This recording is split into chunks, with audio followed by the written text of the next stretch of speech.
Good morning. Welcome to Morning Special. 여러분 안녕하세요. 4월 16일 화요일 Morning Special. 저는 최수진입니다.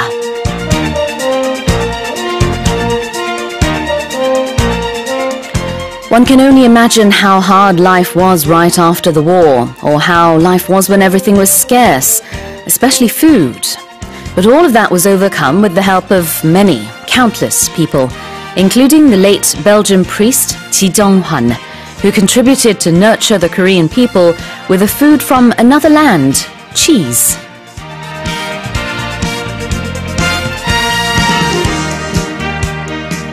네, 지난 13일에 임실 치즈 개척자 고 지정환 신부님이 별세하셨는데요. 1964년 전북 임실성당 주임 신부로 부임한 후 임실에서 산양보급, 산양유 및 치즈 개발에 힘쓰셨습니다.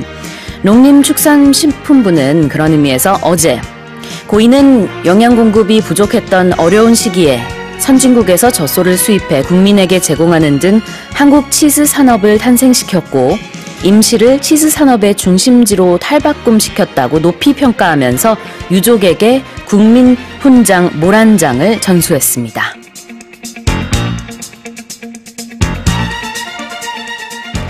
And certainly his legacy is not only about cheese, but also his lifelong work and dedication to help build communities and a nation to get back on its feet again. With that in mind, let me give you a quiz question here. Korea is also a producer of cheese. What county is most famous for producing cheese? 1번 임실, 2번 임진각. Korea is a producer of cheese. What county is most famous for it? 1번 임실, 2번 임진각. 오늘도 청취자 여러분의 많은 참여 기다리고 있습니다. 여러분의 퀴즈 정답 보내주신 분들 중에 추첨을 통해서 총 5분께 짜먹는 도라지 진액 보내드리겠습니다. 또 여러분의 소식, 소감 그리고 방송 중 궁금한 질문 있으시면 보내주세요. 짧은 문자는 50원, 긴 문자는 100원에 샵 1045로 보내주시고요. 반디 게시판이나 카카오톡 플러스 이용도 가능합니다. 또 어제부터 저희가 유튜브 라이브 스트리밍을 시작했어요. 유튜브에서 EBS 라디오 공식 채널 검색하셔서 들어오시면 되고요. 모닝 스페셜 1부 9시까지는 유튜브를 통해서도 라이브로 보실 수 있습니다. Okay then, let's kick off today's show with today's global headlines. 세계 각국 언론사들의 어떤 헤드라인이 올라왔는지 살펴보는 시간입니다. Touch Global Headlines.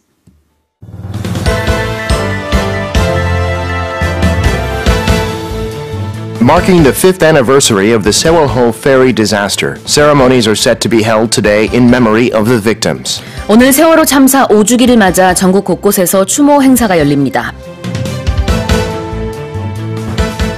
The government announced it will invest 30 trillion won by 2022 in infrastructure projects aimed at improving quality of life. 정부가 2022년까지 30조 원을 투자해 생활 밀착형 SOC를 획기적으로 확충하기로 했습니다. A massive fire broke out in Paris's iconic Notr르담 Cathedral on Monday local time, causing heavy damage, including the collapse of its roof. 프랑스 파리에 위치한 노트르담 성당에서 현지 시간 15일 저녁 큰 불이 나 지붕과 첨탑이 붕괴하는 등 큰 피해가 발생했습니다. The United Nations warned warring factions in Libya against attacking civilian areas as civil unrest intensifies with hundreds of casualties reported in less than 2 weeks. 리비아 내전이 갈수록 격화하며 열흘 만에 수백 명에 달하는 사상자가 나오자 유엔이 갈등 당사자들에게 자제를 촉구하고 나섰습니다. For the first time in 16 years, the center-left Social Democratic Party won Finland's parliamentary election. 핀란드 총선에서 중도 좌파 성향의 사회민주당이 16년 만에 제1당의 자리를 되찾았습니다. U.S. President Trump's re-election campaign raises more than $30 million in the first quarter of 2019. 도널드 트럼프 미국 대통령의 재선 캠프가 올해 1분기 3천만 달러가 넘는 선거 자금을 모금하며 민주당 대선 주자들을 크게 압도했습니다. With these stories and more, Devin Whiting is in the studio. Good morning, Devin. Good morning. How are you doing today? Doing great. Hi to everybody on YouTube today. Yes, we are live not only on YouTube, but of course on the radio as usual as well. But that extra internet streaming is something that we've just added on from yesterday onwards. So if you are tuning in via the internet, let us know where from. Because technically you can tune in from anywhere in the world, really. Very cool. All right. Well, let's take a look at the headlines. Marking the 5th anniversary of the Sewol-ho ferry disaster, ceremonies are set to be held today in memory of the victims. 오늘 세월호 참사 5주기를 맞아 전국 곳곳에서 추모 행사들이 열립니다. Today, of course, the 5th anniversary of the sinking of the Sewol-ho ferry. These commemorations are taking place across the country. The main one is in Ansan, of course, where Danwon High School is located, and that's where the kids, 261 students and teachers belong to. That ceremony begins this afternoon at 3 p.m., and there'll be about 5,000 people there, including government officials, family members of the victims, and ordinary citizens for a solemn commemoration of their loss. 네. 이번 행사의 이름을 기억식이라고 부르고 있습니다. 유가족과 시민 5천여 명이 참석할 예정인데요. 오늘 오후 3시 경기도 안산시 화랑유원지에서 당시 참사로 희생된 261명의 단원고 학생 및 교사를 추모하는 기억식이 열립니다. And there are events elsewhere across the country. There will be one on Jindo, the island near the site of the accident where the ferry itself remains on a dry dock there. People are going there to mourn. There's another event this morning at 11 a.m. in Incheon. And, of course, last Saturday we had an event at Gwanghwamun Square, a big commemoration with performances and everything. 네, 세월호 참사 5주기를 맞아서 전국 곳곳에서 추모 행사들이 이어지고 있는 가운데 교육부와 서울시 교육청은요, 또 오전 10시에 추모 묵념을 진행할 것이라고 밝혔습니다. Yeah, and now we have the movie called Birthday coming out, and that is about a family coping with the loss of their son in the ferry accident. That rose to the top spot of the weekend box office, with, of course, ahead of the anniversary. Sure, another way to remember the victims. Moving on, let's go on to headline number 2. The government announced it will invest 30 trillion won by 2022 in infrastructure projects aimed at improving quality of life. 정부가 2022년까지 30조 원을 투자해 생활 밀착형 SOC를 획기적으로 확충하기로 했습니다. Yeah, so 30 trillion won, that is a lot of money that's going to go into projects such as leisure facilities. Those are sports facilities, things like that. They'll be adding 400 public sports centers, more than 150 libraries across the country. And the plan is so that everybody will be within 10 minutes or about 4 kilometers of one of these facilities. 네, SOC라는 게 이제 사회 간접 자본을 뜻하는데요. 기존의 SOC는 도로, 철도 등 경제 기반 시설을 의미했다면은 이번에 생활 밀착형 SOC라는 것은 생활 편익을 높여주는 그런 시설들을 말합니다. 그래서 우리가 평소에 뭐 워라밸 이런 얘기 많이 하거든요. Work-life balance. 네, 이런 뭐라 그럴까요? 메시지 이런 뭐 의도가 들어있다라고 볼 수 있을 것 같고요. 지금 말씀해 주신 것처럼 체육시설의 경우에는 누구든지 10분 이내에 갈 수 있는 그런 체육시설을 만들겠다라는 계획을 세우고 있습니다. Exactly. Work-life balance. And plus, of this 30 trillion won, about 2.6 well, let's put it in dollars, $2.6 billion will be used to set up public child care facilities. And that'll help people who want to go to work but also have their children taken care of. And then they will double the number of public nursing homes to make sure that there is a nursing home in every district across the country. 네, 체육관뿐만 아니라 보육시설, 도서관, 그다음에 공립 노인 요양시설 등등이 확충될 계획이고요. 그 다음에는 한 곳에서 많은 것들을 이제 모아놓은 그런 복합시설도 만들겠다. 그래서 체육관, 도서관, 어린이집, 주차장 이런 거를 한 공간에 모으는 시설들도 만들겠다고 했습니다. 3년간 이렇게 생활 SOC 확충 과정에서 한 20만 명의 고용 창출 효과가 있을 것으로 내다보고 있습니다. Let's go on to our third headline. A massive fire broke out in Paris's iconic Notre-Dame Cathedral on Monday local time, causing heavy damage including the collapse of its roof. 프랑스 파리에 위치한 노트르담 대성당에서 15일 저녁 현지 시간입니다. 큰 불이나 지붕과 첨탑이 붕괴하는 등 큰 피해가 발생했습니다. Yeah, if you were just now hearing of this news, it's really shocking. I woke up and saw it and just couldn't believe it. And people in Paris, of course, it's really hitting home. People in tears in Paris today. 지금 보이는 라디오로 영상을 보여드리고 있습니다. This is the footage that we're getting from international news outlets. It is shocking, as you said. And the spire, that is the tower that is rising up above the cathedral, has collapsed. And the roof, this is an 850-odd-year-old building. And it's just so tragic, but no deaths have been reported. And no one is sure how it started. Although there are clues, it could be there was some renovation work going on. That's something to look at. Let's give some of the updated news stories. Emmanuel Macron has issued a statement. He has said that the worst does seem to be over, although the fire is not completely extinguished yet. 이마뉴엘 마크롱 프랑스 대통령은요, 파리 노트르담 대성당 화재 현장을 곧바로 찾았습니다. 그리고 최악은 피했다라고 하면서 국민과 함께 성당을 재건할 것이다라고 밝혔습니다. 이런 표현도 썼어요. 우리의 일부가 탔다라고 이제 프랑스의 그냥 건물이 아니라 이 삶의 일부다라는 그런 표현도 썼습니다. 화재 진압에 지금 난항이 있었다고 이렇게 보도가 되고 있어요. It seems like it was not easy to put out this fire. No, and the fire officials, when it first broke out, some of them just seemed to despair, saying there's no way we can stop this. The whole thing is going to burn down. So it seems like the fact that they've been able to extinguish much of it is a good result compared to what they were initially thinking. But yeah. AFP 통신에 따르면은요, 파리시 소방청장이 취재진에게 또 이렇게 지금 조금 전에 얘기를 했네요. 노틀담의 주요 구조물은 보존된 것으로 보인다. 전면부의 두 탑은 불길을 피했다라고 얘기를 하고 있습니다. 아직 진화 작업 중인데 최종 진화까지는 조금 더 시간이 걸릴 수 있다라는 얘기를 덧붙였고요. It reminds me of back in 2008 when I turned on the TV at night and saw that Sungnemun was burning down. Of course, that was an intentional act, and we don't know that is the case here.